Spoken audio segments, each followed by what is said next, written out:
Okey, sekarang kita akan ambil tajuk kebarangkalian 1. Okey, tajuknya tingkatan 4 bab 7. Kali ni tajuk tingkatan 4 ni kebarangkalian 1. Okey, kalau nanti kita akan buat tingkatan 5 kebarangkalian 2. Okey, untuk kebarangkalian 1 ni kita akan belajar tajuk ruang sampel peristiwa kebarangkalian suatu peristiwa. Okey, kita akan belajar 3 benda ni. Okey. Ruang sampel. Ruang sampel kita akan gunakan simbol S. Okey, simbol S ialah koleksi semua kesudahan yang mungkin bagi suatu uji kaji. Maksudnya ruang sampel ni dia akan ruang sampel ni dia menyatakan koleksi semua kesudahan yang mungkin. Okey, semua kesudahan yang mungkin. Okey, semua kesudahan yang mungkin bagi semua kesudahan yang mungkin bagi sesuatu uji kaji. Maksudnya uji kaji ni maksudnya sesuatu benda yang dikaji tu kan lah. Yang benda yang dikaji maksudnya benda yang dikaji itulah. Okey, ini maksud ruang sampel. Okey, huruf S digunakan untuk mewakili ruang sampel. Huruf S Huruf S ni kalau huruf S ni maksudnya dia mewakili ruang sampel. Okey, dan semua kesudahan yang mungkin ditulis dalam kurungan. Okey, ditulis dalam kurungan. Ditulis dalam kurungan. Okey. Okey, tengok contoh kat sini. Satu huruf dipilih daripada perkataan garden. Okey, satu huruf dipilih daripada perkataan garden. Okey, dikata kat sini A, dikata senaraikan semua kesudahan yang mungkin. Okey, maksudnya kesudahan yang mungkin ni apa yang ada dalam perkataan garden ni. Okey, apa yang perkataan yang ada dalam perkataan garden ni. Kesudahan yang mungkin. G, E, R, D, E dan N. Ini kesudahan yang mungkin. Okey, kemudian dia kata B pula tulis ruang sampel S menggunakan tata tanda set. Okey, tata tanda set ni maksudnya simbol ni lah. Okey, simbol kurungan ni. Okey, simbol kurungan ni. Jadi kat sini kita ruang sampel S, tulis S sama dengan, okay, S ni mesti ada, S sama dengan, S ni mewakili ruang sampel sama dengan G, A, R, D, E, N. Okey, jadi kat sini kita tulis dia punya semua kesudahan yang mungkin. Okey, semua kesudahan yang mungkin. Okey.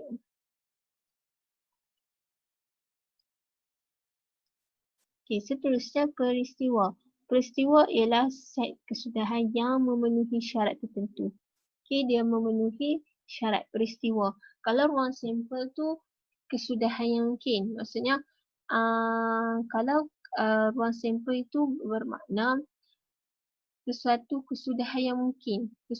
Kesudahan yang mungkin maksudnya sesuatu benda yang kesudahan dia mungkin. Contoh tadi dia kata kat sini koleksi semua kesudahan. Jadi koleksi semua kesudahan maksudnya dia merangkumi semua. Okay, itu ruang sampel. Kalau peristiwa pula set kesudahan yang memenuhi syarat. Dia ada syarat dia. Itu dinamakan peristiwa. Bila sesuatu kesudahan tu dia memenuhi syarat, dia patuh syarat-syarat dia, itu dinamakan peristiwa. Okey, peristiwa adalah suatu subset bagi ruang sampel. Maksudnya peristiwa ni subset ni maksudnya unsur bagi ruang sampel. Maksudnya apa yang peristiwa ada, mesti ada juga dalam ruang sampel. Okay, tak semestinya apa yang ruang sampel ada, mesti ada dalam peristiwa. Tapi apa yang peristiwa ada, mesti ada dalam ruang sampel. Itu namakan subset. Okey, contoh kat sini, sebiji duit shilling dan sebiji dadu dilambung pada masa yang sama. Peristiwa-peristiwa P dan Q ditakrifkan seperti yang berikut. Okey, P, peristiwa mendapat gambar daripada duit shilling dan nombor ganjil daripada dadu. Kalau peristiwa Q, peristiwa mendapat angka daripada duit shilling dan nombor lebih pada 2 daripada dadu. Okey, sekejap itulah highlight kan. Kita cek sini. Kalau P mendapat gambar, daripada duit shilling tu dan nombor ganjil. Okey. Kalau Q mendapat angka, angka daripada duit shilling tu dan nombor lebih daripada 2 dan nombor lebih daripada 2. Nombor lebih daripada 2. Ini daripada dadu. Okey, dekat sini dia kata senaraikan ruang sampel S. Okay, sekarang ni dia nak suruh kita senaraikan ruang sampel S. Maksudnya semua peristiwa. Maksudnya ruang sampel S ni semua kesudahan. Semua kesudahan yang mungkin. Maksudnya semua kesudahan mungkin lah. Maksudnya kat sini, dia kata sebiji duit shilling dan sebiji dadu. Sebiji duit shilling. Okay, sekejap sebiji duit shilling. Kat sini sebiji duit shilling. Dan sebiji dadu. Okay, duit shilling. Bila duit shilling dia ada depan belakang. Okay, dia ada gambar dengan angka. Jadi kat sini, gambar kita. Jadi kat sini dia punya gambar kita labelkan sebagai H. Okay, angka kita labelkan sebagai T. Okay, H ialah gambar dan T ialah angka. Jadi kat sini, okay, kat sini punya H ialah gambar. Jadi kat sini 1, 2, 3 ni dia punya angka di dadu tu lah. Okay, sama ada dapat 1, 2 ataupun 3 ataupun 4. Okay, sekarang ni nak selesaikan ruang sampel DS ni, kita kaitkan dulu gambar dengan nombor 1. Kemudian gambar dengan nombor 2. Kemudian maksudnya kat sini gambar nombor 1 ni sama ada first dia baling dia akan dapat gambar. Di sini yang ada gambar dengan dadu yang nombor 1. Kesudahan pertama. Kesudahan kedua yang mungkin dia akan dapat gambar dan di sini nombor 2. Okay. Dia akan dapat gambar dan dadu 2. Okay, 2, nombor 2. Kemudian kesudahan yang ketiga dia akan dapat gambar. Dia akan dapat gambar dengan nombor 3. Kesudahan yang keempat dia akan dapat gambar dan dadu nombor 4. Okay, kesudahan yang kelima.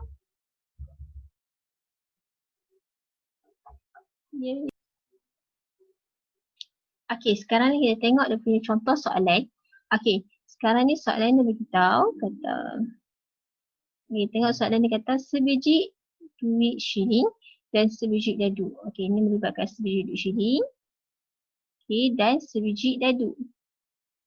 Okey, dilambung pada masa yang sama.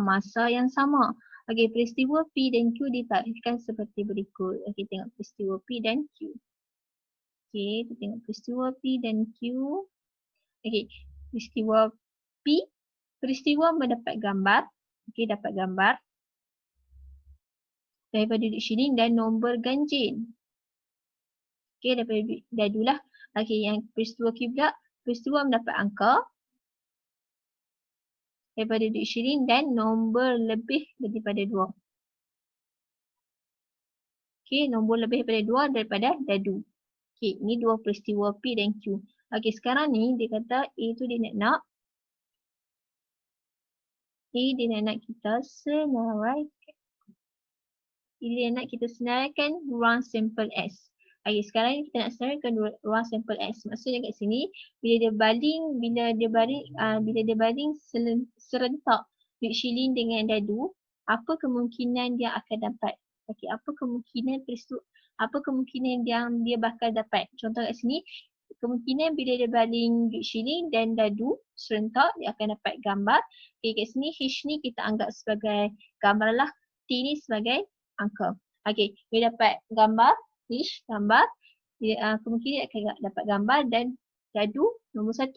Okay, kemungkinan yang kedua, bila dia baling tu dia akan dapat gambar dan nombor 2. Kemungkinan yang ketiga, mungkin kalau dia baling duit shilling dan dadu tu dia akan dapat gambar dan nombor 3. Kemungkinan yang keempat, kalau dia baling tu mungkin dia akan dapat gambar dan nombor 4.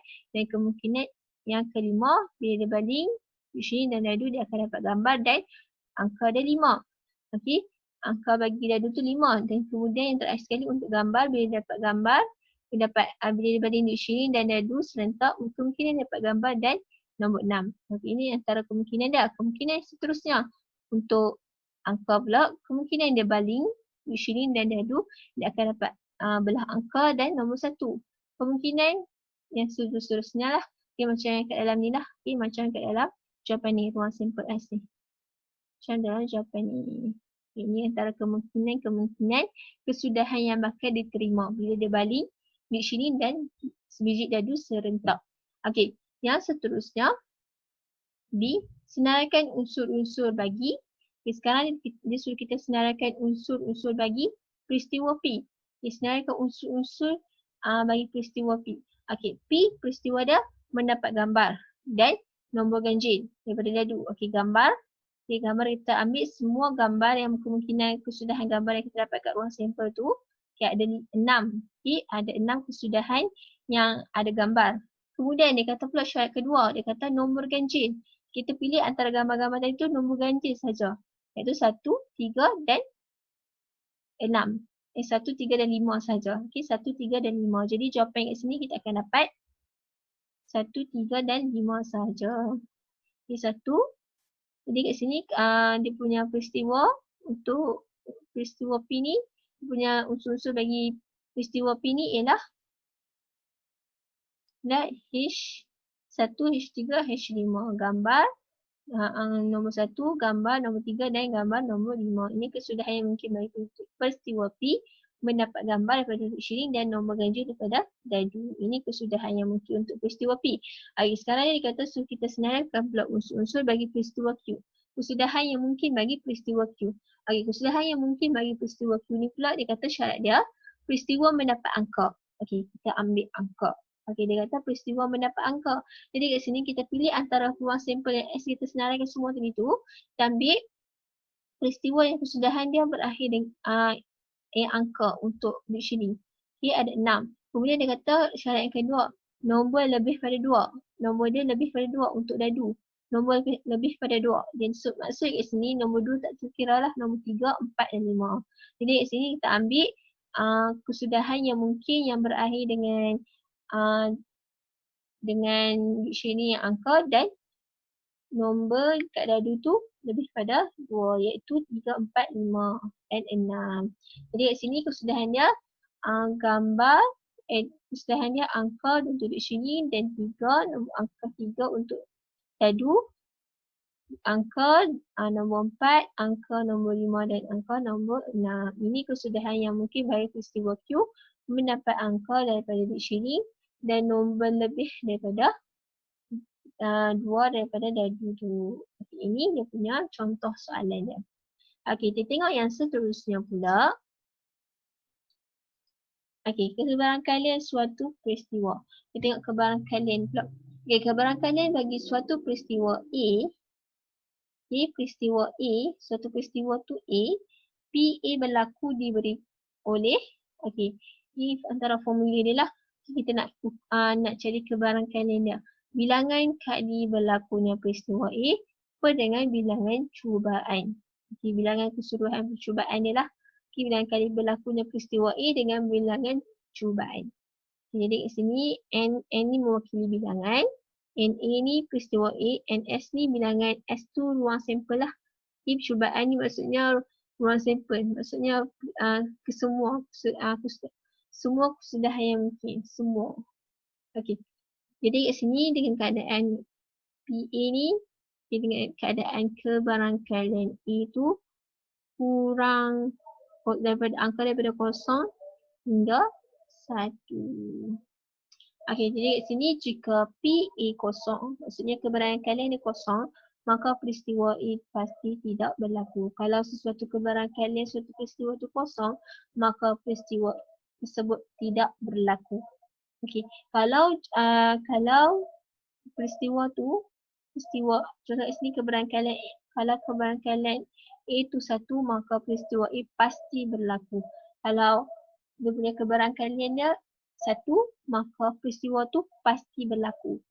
Kebarangkalian berlaku peristiwa tu pasti berlaku.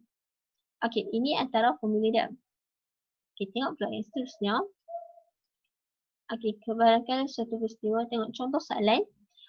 Contoh pertama, jadual di bawah menunjukkan taburan sekumpulan 80 orang murid yang mengambil bahagian dalam satu permainan. Ini dia punya taburan sekumpulan 80. Boleh kita tambah semua ni 80 orang lah murid yang mengambil bahagian dalam satu permainan. Ini bilangan sekumpulan orang murid yang mengambil bahagian dalam permainan. Soalan seorang murid dipilih secara rawak daripada kumpulan itu untuk memulakan permainan. Apakah kebarangkalian seorang murid lelaki? Kita tengok kat sini kata. Sekejap. Tengok kat sini dia kata kebarangkalian.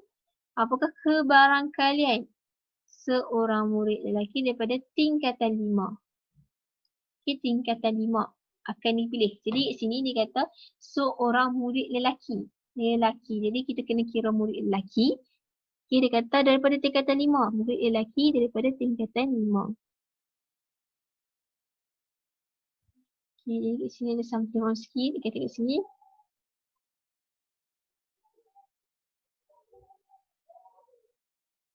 Okay, jadi kat sini ada. Okay, sini ni bukan 20, untuk yang ni, ini ialah tingkatan 5. Ni tingkatan 5. Tingkatan 4, tingkatan 5.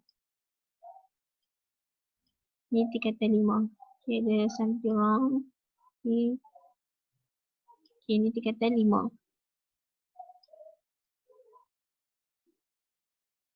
Ini tingkatan 5. Okay, jadi kat sini dia kata kebarangkalian seorang.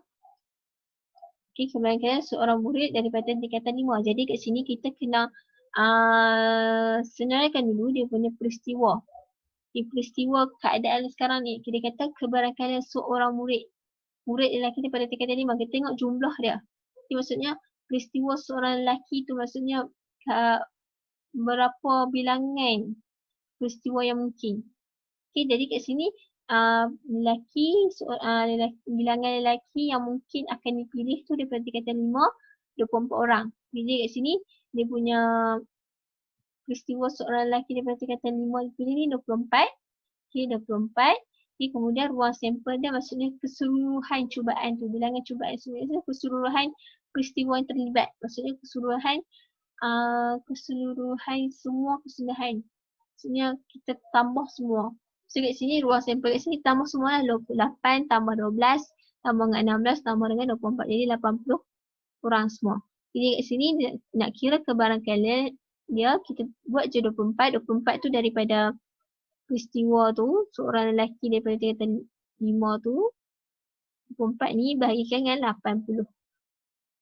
Okay, 24 ni nak ambil macam mana? 24 ni kita ambil daripada kata kunci dekat sini senang je. Seorang murid lelaki daripada tingkatan 5. Jadi kat sini kita cari bilangan murid lelaki daripada tingkatan 5 yang mungkin akan dipilih. Yang mungkin dia akan dipilih. Maksudnya kat sini yang akan dipilih 24 orang ni sahajalah. Takkan 12 orang ni pula akan dipilih sebab apa 12 tak terpilih sebab ini tingkatan 4. Memang lelaki tapi ini tingkatan 4. Sekarang kita nak murid lelaki daripada tingkatan 5. Jadi yang tingkatan 5 lelaki 24 orang. Jadi kat sini 24 di peristiwa seorang lelaki daripada tingkatan 5 dipilih tu 24 bahagikan dengan bilangan cubaan. Maksudnya bilangan keseluruhan tu semualah di 80. Jadi 24 bahagi 80 akan dapat 3/10. Ini jawapan dia. Okay, ini antara contoh soalan untuk kebarangkalian suatu peristiwa. Okey, seterusnya kita tengok pula jika kebarangkalian bagi suatu peristiwa A dan bilangan cubaan diberi. Contoh, kalau kebarangkalian bagi suatu peristiwa A dan bilangan cubaan diberi. Okay, peristiwa A itu berlaku dan bilangan cubaan itu diberi, maka bilangan kali berlakunya peristiwa A yang dijangkakan akan kita punya formula dia. Kebarangkalian peristiwa darab dengan bilangan cubaan untuk dapatkan bilangan kali berlakunya peristiwa A tu. Faham kat sini? Maksudnya kat sini dia nak ni untuk formula. Ini formula ni kita guna. Okay, ini formula PE ni darab dengan bilangan cubaan ni. PA ni ialah kebarangkalian. P tu untuk kebarangkalian. Kebarangkalian peristiwa A darabkan dengan bilangan cubaan. Okay, bila kita darabkan kedua-dua tu, bila kita darabkan kedua-dua tu, kita akan dapat bilangan kali berlakunya peristiwa A tu.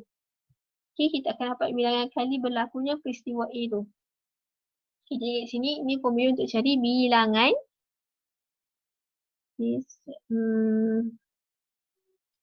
Ni formula untuk cari bilangan berlakunya peristiwa A yang dijangkakan. Ini formula untuk bilangan kali berlakunya peristiwa A yang dijangkakan. Tengok contoh soalan kat sini kata, dalam satu sesi latihan bola sepak, kebarangkalian percubaan Ahmad menjadikan gol ialah 5/8. Jadi kebarangkalian percubaan Ahmad di nak jaringkan gol tu 5/8 dalam 40 percubaan. Okey, ada 40 percubaan yang dipilih secara lawak. Berapakah kalikah Ahmad dijangka akan menjaringkan gol? Okey, akan menjaringkan satu gol. Macam mana kita kira? Kita darabkan je 5/8 tu. Okey, 5/8 yang kebarangkali percubaan tu. Okey, darabkan 5/8 tu dengan 40. 40 tu bilangan percubaan. Maksudnya bilangan keseluruhan percubaan dia. 40. Jadi kat sini dapat 25. Jadi 25 ini ialah bilangan kali Ahmad dijangka akan menjaringkan satu gol. Okey, ini 25 kali ni, 25 ni ialah bilangan kali Ahmad dijangka akan menjaringkan gol. Di sini mudah je. Sebenarnya formula darab ni, kan, keberangkalian A darab dengan bilangan cubaan ni sebenarnya daripada formula yang sama daripada formula sebelum ni juga. Okey, cuma kita terbalikkan je, kita pusing-pusingkan je. Dia akan dapatlah bilangan kali berlakunya peristiwa A ni. Okey. Okay, ini antara contoh soalan dia. Tengok pula contoh soalan yang seterusnya. Kelvin mempunyai 30. Kelvin mempunyai 30. Kelvin mempunyai 30 sapu tangan yang terdiri daripada warna putih, biru dan merah. Dia ada 30. Dia ada 30. Yang terdiri daripada warna putih, biru, merah. Jika satu sapu tangan dipilih secara lawak, kebarangkalian memilih sehelai sapu tangan berwarna putih. Ini kebarangkalian, ini kebarangkalian. Kebarangkalian memilih sehelai sapu tangan berwarna putih ialah 25.5. 25.25.